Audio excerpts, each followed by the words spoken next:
albums that we heard, or the first albums that we bought, maybe the first concert.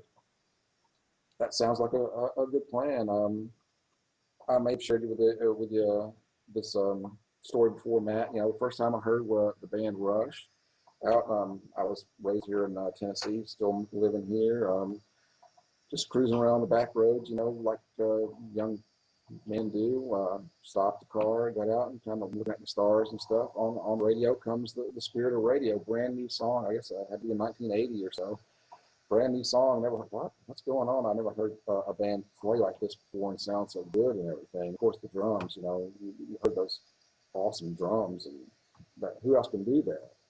So that was my first exposure to the band Rush. After that, I always kept a lookout for any friends who had any Rush albums, any 8-track tapes, if you can remember those things, and would borrow those things when I could, and found out that, hey, you know, I liked everything by them, and liked everything by them since. You know, have some things been a little bit more of a favorite to me than others, yes, but that's the way things go. And how about you? What's the first time you ever heard of a Rush song? What's the very first time you heard a Rush song, Matt? I stole my brother's album. Yeah. Remember album? Uh, I went. He was at work and he had some albums, and I was leafing through the albums. You know how we do that shit.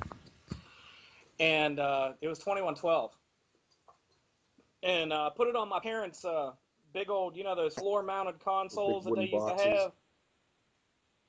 Big old monstrosity, probably about the size. Yeah, it was about the size of a Mm-hmm. smart car. And put that thing on there and just cranked it up. And I was the only one home.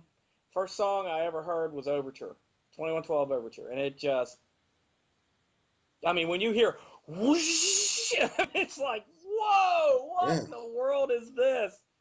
And that was late 70s, I guess, late 70s. I ran outside to make sure I could hear it Mm. outside, and I could.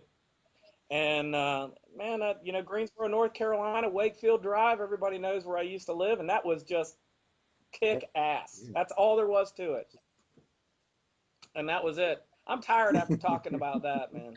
kind of takes it out of you, huh? I mean, seriously, it's like I just had a great Wow. multiple orgasm. All right.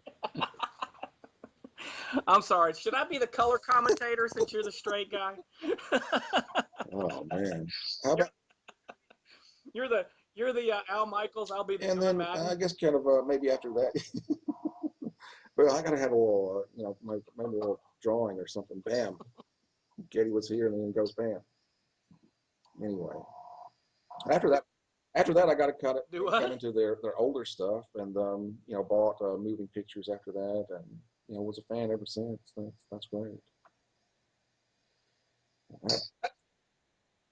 I tell you what, the most anticipated days I've ever had, and I hate to say this, and and I hope my exes will not see this podcast. The most anticipated days in my life were when the new Rush album came out. Ever since I heard them, when I knew there was a new album coming out, I mean, I could not sleep the night before. I mean, and it started from moving pictures, signals, Grace Under Pressure, blah blah blah blah blah. It just was like I just couldn't sleep the night And I before. think I had to get that that's where album. kind of some of the Had to get dedication it. that you know we speak as Rush fans this way, but that's some of the dedication that people can understand. That doesn't make if you're not a Rush fan, you can maybe understand it in another way because it was a lot more difficult. We didn't have the technology then. You have to go into the record store and look up on the wall, and there's the Rush is written up there. It's going to be out in what 2 or 3 months. You got to wait 2 or 3 months, and but nowadays hey, you can just go and sign on to Rush.com or whatever Yeah, band that you like and find out any information where they're at that night and you know what's going on and in the in their professional world and everything. So things were different then. I mean, you had to be you had to work hard to be that it's dedicated. I think. that's right. That's right. I mean, I even went so far one time as to, I had a Rush album. It was Hemispheres. It actually stayed out in the sun Hmm. and it got rippled. And I tried to straighten it out in the oven. I can Put it see on a that. cookie sheet and put the oven up and I tried Wow. to straighten it out. Didn't work. You ever see those people? They go. You can go online. You can buy this like a kind of old plant stand or something that they'll make out of an album, and they've kind of put a they actually make it in the oven. They put like a bowl in the oven, put the album on top of it, and just let it melt over the bowl, and it becomes bowl shaped. And well, if it's got scratches on it, I guess reduce, reuse, and recycle, right? But Oh man, I tell you, here's a question. Do you think, and this is a great question. Do you think Rush sounded better on MP3 or whatever they do now with the iPods or iPads or whatever those things are, DVD oh, or definitely vinyl? vinyl. Vinyl has that certain warmth to it that you just can't replicate anywhere else. I still listen to stuff on vinyl like I did back in when you first met me and everything. I still listen to vinyl. I, I prefer it that way. Back in the However, day? I listen to the bulk of the stuff that I have on MP3s just because I'm able to slip a flash drive into the stereo in the truck, and that's how I listen to it. It's just easier that way. Is easier always better? In this case, I don't Yeah, think so. I think albums yeah, definitely did sound better. Definitely. yeah, yeah. Well, we were also talking about that before, about Rush and how do you think they progressed as a band? And this is going to be the first technical question, but you and I, we're not technophites. We're fans. If you were to say, okay, if you were to say, this is my, where I think they gelled the best. What album do you think where they were just like hitting on Hmm. all cylinders, and it just was every single one of them had their best performances in that album. Something in me wants to say moving pictures, of course, because you you would say it's true because look at all the success that they got from it. However, as a fan, probably Hemispheres. Right. I just like the way it sounds. It all seemed to come together, and I think they even got out of their element. Did they record that thing overseas, like in England or something? And they were used to recording around home, staying up in Canada and being kind of close to home and everything. And so they got away from everything, and they were really able to branch out and do something really amazing. Hemispheres, but Rush has several of those albums that you just put on if you got a CD, just put it on, and you don't have to hit the skip button because there's nothing bad on it. Not a lot of bands can put out Yeah. albums out like Yeah. that, Yeah. time and time again. Hemispheres is one of them. Moving Pictures is one of them. Um, Grace Under Pressure. There are a few other ones like that for me too. I would definitely say Yeah. Hemispheres. Hemispheres. How Yeah. about you? Where's the one where they came together the Yeah. best? And you would say Yeah. that's definitively that's Rush. Test for Wow, that's Echo. surprising.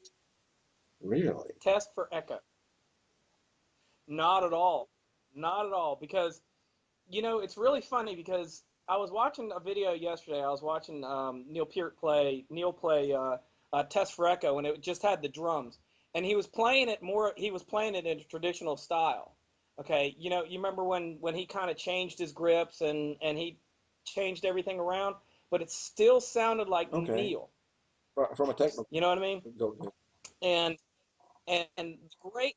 I mean, every one of those songs, when when the bass came in, or when the guitar came in, or when the drums came in, I knew that was their best performance. I mean, I was like, man, that's the best thing. That's the best thing I've ever heard from these guys as a group, as a gel, and it just was. I mean, I just listened to it going.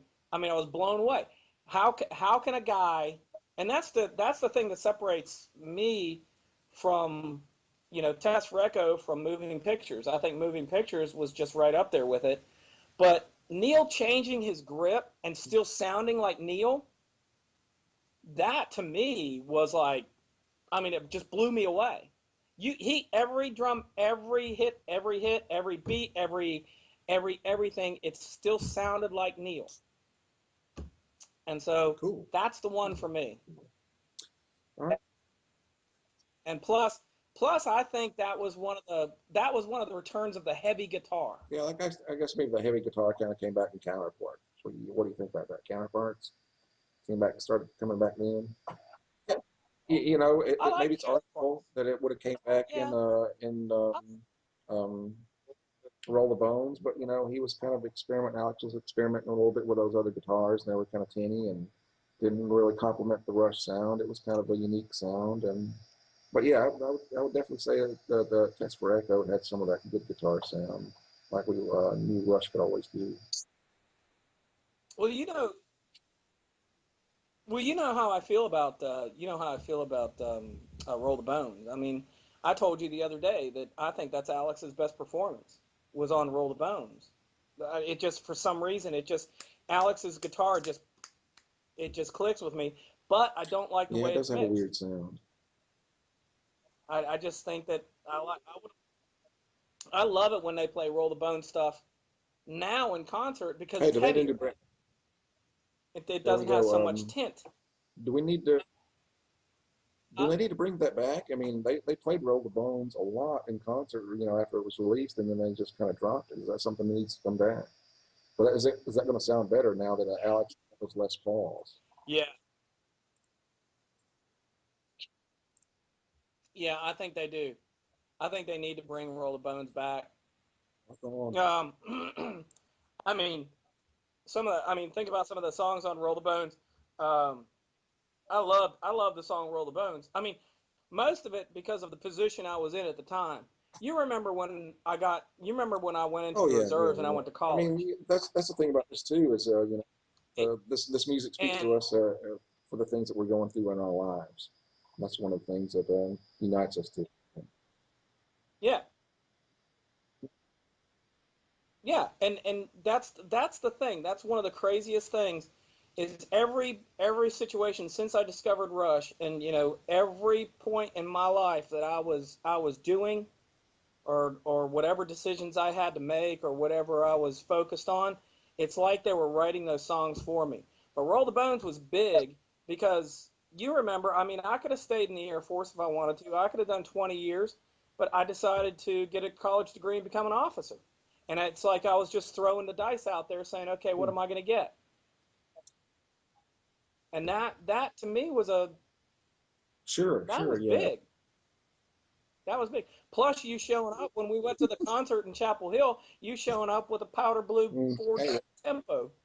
look at all the money we saved.